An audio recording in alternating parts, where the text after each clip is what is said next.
Hallelujah. स्वागत आप सबका परमेश्वर की जीवित हजूरी में। तो ये परमेश्वर के पवित्र वचन से देखते हैं जो कि परमेश्वर के दास अपोस्तल करमवीर अब्राहम जी के द्वारा लिखा गया है। आज का विषय है, क्या आप परमेश्वर को जानना चाहते हैं। यशाया उसका 58 अध्याय उसके 2 वचन में ऐसा लिखा है, वह प्रतिदिन मेरे पास आते और मेरी गति बूझने की इच्छा ऐसे रखते हैं मानो वह धर्मी लोग हैं जिन्होंने अपने परमेश्वर के नियमों को नहीं टाला। वह मुझसे धर्म के नियम पूछते और परमेश्वर के निकट आने से प्रसन्न होते हैं। हालेलुया। मेरे प्रियो, अगर आप एक मसीह हैं तो आपको परमेश्वर को जानना बहुत जरूरी है। जब तक आप उसे नहीं जानते तब तक परमेश्वर का आत्मा आपको नहीं मिल सकता, क्योंकि बहुत से लोग परमेश्वर को जानना तो चाहते हैं लेकिन उसकी आज्ञा को नहीं मानते।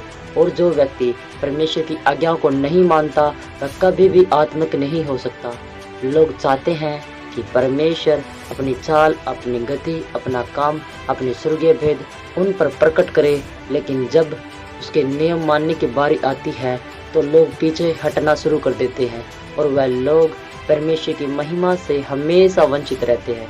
मेरे प्रियो, अगर आप परमेश्वर को ज़्यादा नज़दीक से देखना और जानना चाहते हैं तो आपको लगातार परमेश्वर को जानने की कोशिश जारी रखनी होगी। अगर आप अपने किसी कारणवश किसी दबाव में प्रभु से एक कदम पीछे किए हो तो आपको परमेश्वर को जानने के लिए दोबारा शुरुआत करनी होगी।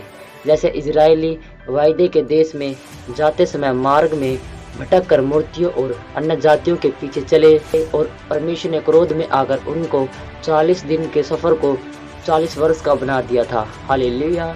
अगर आप बीच में पवित्रताई को छोड़कर लुचपन में या व्यभिचार में जाने वाले व्यक्ति हैं तो आप परमेश्वर गति को कभी नहीं जान सकते।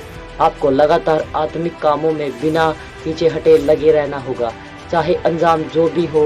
मेरे प्रियो, आपको दानियल के जैसे विश्वास रखना होगा जो परमेश्वर को जानने के लिए लगातार दिन में 3 बार प्रार्थना करता था, और जब उसे बोला गया कि वह परमेश्वर की प्रार्थना ना करे और राजा की प्रार्थना करे तो उसने अपनी प्रार्थना को बंद नहीं किया और ना ही अपने प्राणों की परवाह की, जिसके कारण उसे शेरों की मान में डाल दिया गया। और उस पक्के विश्वास और अपनी आत्मिक कामों को लगातार बनाए रखने के कारण दानियल ने परमेश्वर के दूत को देखा जो उसे शेरों की मान में बचाने के लिए आ गया था। उसी प्रकार आपको अगर परमेश्वर के नज़दीक जाना है तो आप प्रार्थना और परमेश्वर पर अटूट विश्वास रखें, जिसके द्वारा आप परमेश्वर को जान सकते हैं और उसके नज़दीक आ सकते हैं। हालेलुया। इस वचन के पढ़े व सुने जाने पर परमेश्वर आपको अपनी गति प्रकट करे और जब भी आप उसे पुकारे उसी की तरफ से आपके लिए मदद भेज दी जाए। आमीन।